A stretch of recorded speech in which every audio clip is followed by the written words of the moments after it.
I'm Maasai in Kenya. Maasai is an indigenous community that is mainly in Kenya and Tanzania. And our way of livelihoods is pastoralism. We keep livestock.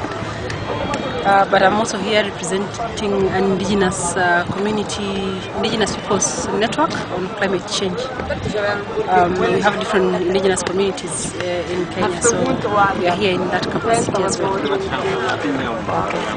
It is because they're the ones I represent. Is the main problem we're having is drought. We have droughts that have become so frequent, and as a result we've lost a lot of livestock.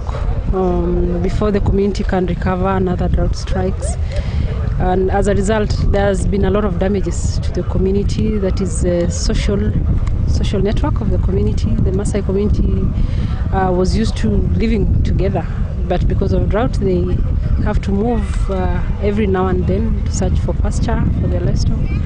Children have dropped out of school to go and follow their parents as they go look for pasture and water.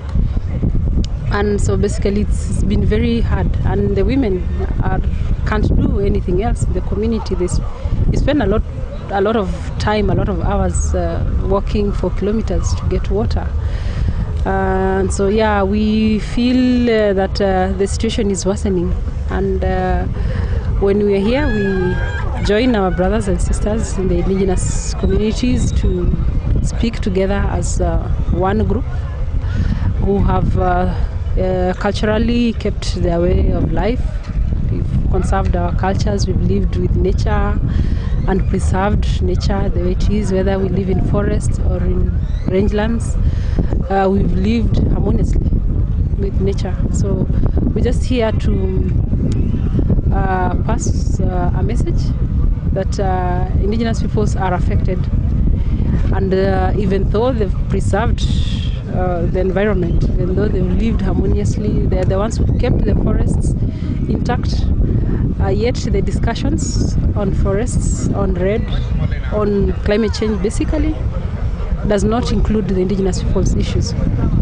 And so we are calling for the respect for the rights of indigenous peoples, inclusion of the indigenous people's issues and indigenous peoples themselves in the processes, in committees that are going to be formed in the whole structure, whether it's in finance, technology transfer,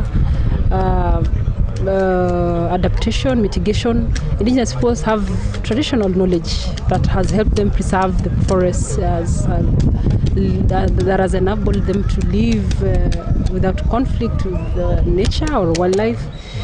And so the sooner the states, the policy makers, the decision makers realize that the indigenous people have a role to play in decision making, the better it is to solve the challenges of climate change.